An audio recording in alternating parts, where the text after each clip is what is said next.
Okay, let's unlock the secrets behind Bitcoin's price movement. Now, forget the guesswork. I'll show you how technical analysis can help you make sense of Bitcoin's wild swings.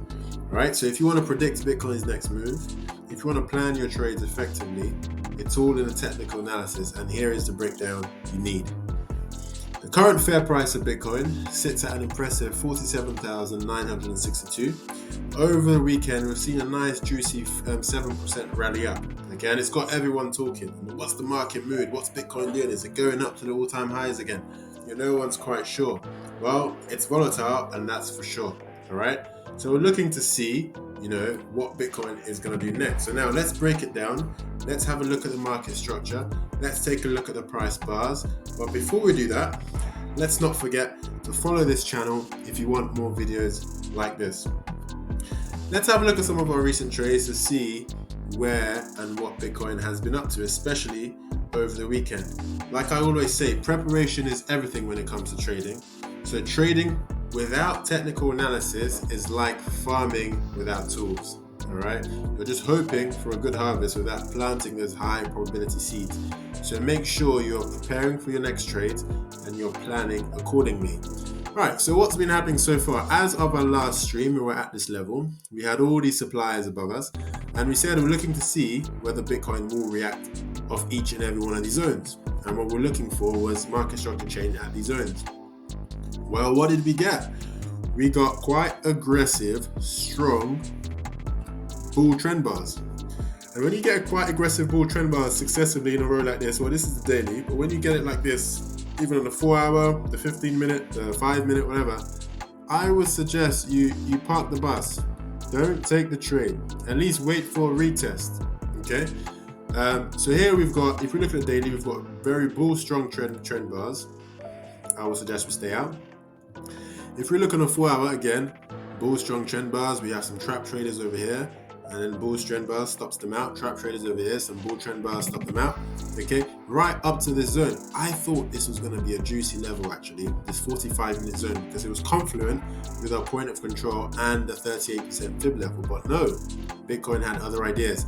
It banged straight through that zone. Okay, so what do we do in that scenario? We just wait. We wait patiently to see if a trade presents itself. Even looking at the 1 hour. Now look at that. Look at that. That's quite an aggressive move. Now, why did that happen though? Why did we get an aggressive move like that? We got an aggressive move like that because we had an aggressive move down. Here we've got lots of inefficiencies, fair value gaps, distributed around this region, and easy down, easy up, easy down. All right, and that's why we've had quite this aggressive move, and we seem to be distributing within this 1 hour supply zone. What's going on in this 1 hour supply zone? What happened over the weekend? Could we have entered a trade over the weekend? Well, I just want to show you, I personally didn't enter a trade because I take the weekend off and I spend time with my family. But I'm sure most of you, a lot of you would have caught this trade. And let's see what transpired. Here, we have our 15-minute upward structure. Okay, we're printing high highs and high lows. And as of Friday, I said clearly, we need a break in structure first before we enter a bearish trade, okay? But I'm sure a lot of you love to trade, these little tiny scalps. So I'm just going to show you a few scalps that presented itself and talk you through, what happened.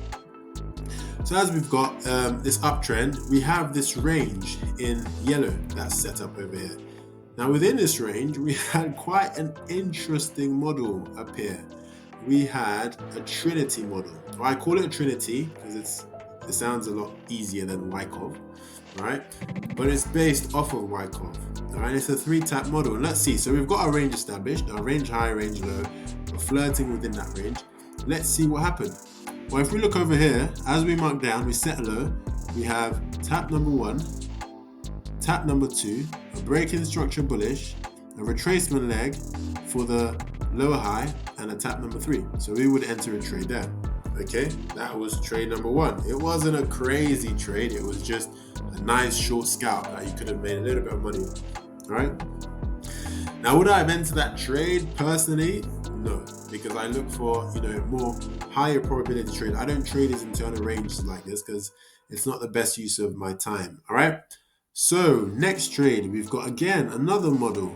model 2, tap number 1, tap number 2, tap number 3, and that marks down. Okay, so we could have entered a tap number 3. We can see after tap number 2, we broke structure, retraced for the lower high, and then we marked down. So again, nice trade. So this is interesting because look, we have Trinity model that gave us the juice for another Trinity model, and guess what that did? Again, we've got another Trinity model. Tap number 1, tap number 2, tap number 3. Again, tap number 2 breaks structure and gives us that higher low that we could have used to mark that up. I guess this was probably the best one to enter because it yielded the most results. So, excuse me. So we've got those Trinity models over there that showed us that we could have entered those scalps. I probably wouldn't touch trades like that, but I'm sure a lot of you do. So I just wanted to show you, that's probably the only thing I would have looked at. What was I saying on Friday? I was saying that we need a market structure break, a clear market structure break downwards to enter any trade. So that I'm still waiting for that. We're still looking for that. Some might say, well, TJ, look, that's a market structure break over there. Why aren't you in a trade? Well, I'm waiting because if we look on the 12-minute, yes, that is a break. All right, yes. But if we look on the 15-minute, that's just a wick. All right, it's just a wick. Hence why I've got W there, just a wick. Now, what happens after wick? Usually we get a rotation to the top. All right, so that's not a convincing break for me. So I'm still patiently waiting for that convincing break before I look to enter any trades. All right, so that's what we had over the weekend. Now let's get a closer look at the chart and let's see what's happening. Bitcoin seems to be playing this fascinating game, and I'm interested. I'm excited to share what's happening at the moment. First things first, we've been talking about this for quite some time. We've been talking about this monthly lower high. This monthly lower high that we've been waiting for. Now, a lot of us thought, well, that lower high has already come in and we're going to mark down as a result. But the 4 hour seems to have changed bullish again, which means we could be going further up for a higher retracement. That retracement could happen at any point in this zone. Now the big question is, where is it going to take place? Well, that's your job. That's your problem. That's your responsibility as a trader. All right. But what I do want to show you is we have some interesting things above us. The first thing we have above us is if we take our fib pool from the all-time, bull cycle, and we come down to our bear market low, we can see that we have our fib zone. Our fib zone is between the 61% and the 78% level. Okay, we have our fib zone over there, and I can make that clearer for you to see. We've got let's put a background to it. Okay, so there we have it. We have our fib zone. All right, now within that fib zone, what have we got inside of it? We seem to have two very juicy supplies. First of all, we've got an 8-hour supply, and inside we've got a 12-hour supply. So I'm anticipating a reaction of any one of those zones. All right. A lot of you would have also seen this 30-minute supply inside. Now this 30-minute supply, it's not the best signal for me. Why? It's not the best signal for me because I don't think it has as high as a predicted probability value than this 8-hour supply and this 12-hour supply. Why is that? It's because of this inefficient price action over here. All right, look how quickly price came down. Price could easily scoop up as quickly as it came down. Remember, easy down, easy up, easy up, easy down. All right. So I'm looking at these two levels for my next short at least. All right.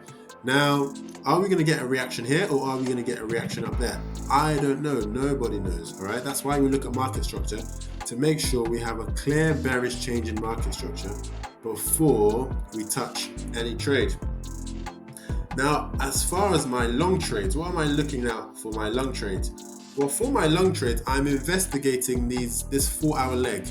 Okay. I'm going to get rid of this zone for now, so it's nice and clear. I'm investigating this 4-hour leg is in green. It's a very aggressive move up, but price has left, some of its footprints.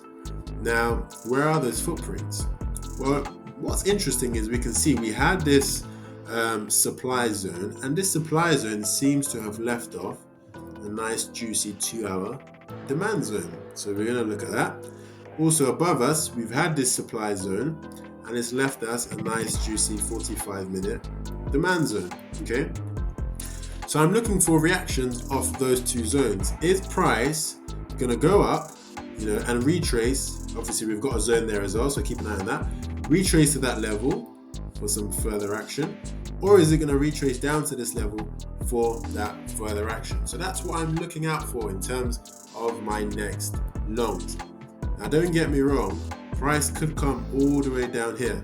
Price could actually come all the way down to check and test this zone, this demand zone, before it goes further up. So price could sink into that zone, especially at this level. This was a really juicy trade, and Market Cypher gave you an excellent indication that this trade was about to take place.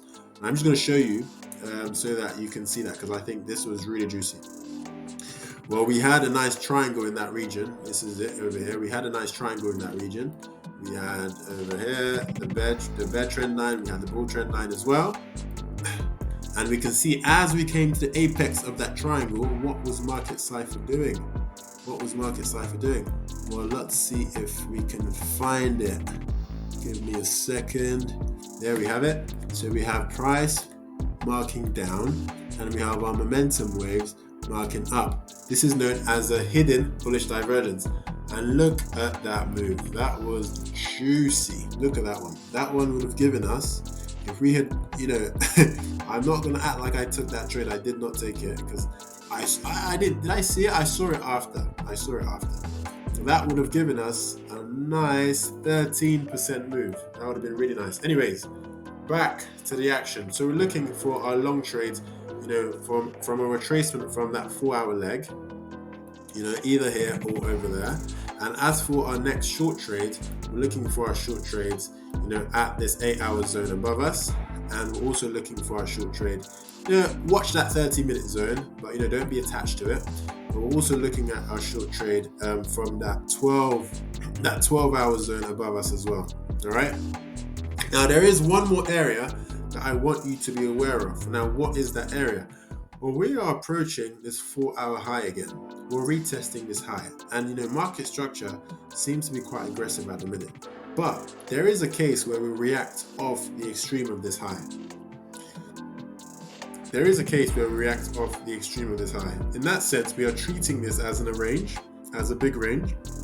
Okay, and what do ranges do? Ranges rotate. We go from the top to the bottom, bottom back to the top, and top back to the bottom. So is there a case where, we wick this level and rotate down? So that's something to be aware of. As a result, I'm going to be setting my alert over here at the high. I'm going to be setting an alert at the zone, as you can see with the dotted line. And those are my immediate alerts at the minute. For long trades, I'm going to be looking to long this retracement here. Okay, so I'm going to set an alert over there. I'm also going to set an alert over here for my next long trade. And those are the zones I'm looking out for. For a very local trade, for a very local one, perhaps you can look at this 2-hour zone that we've got over here. All right, this would make for us just a scalp.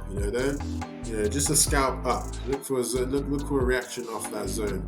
All right, so those would be what my next trade areas look like.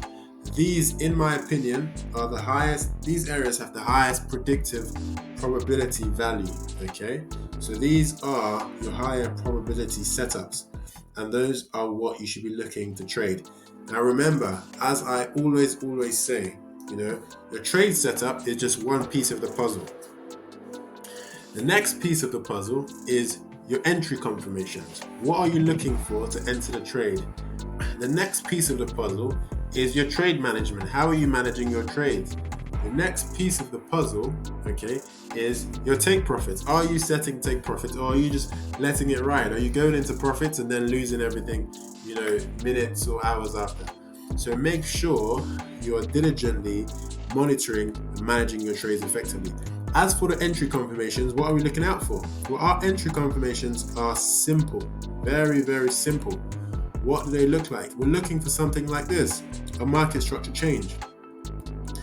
As you can see here, we're printing high highs and high lows, and then we have a break in market structure bearish after we react off this 1-hour zone, and then we break structure, we rally up, for that retracement leg, and we're looking to enter on that retracement leg. All right.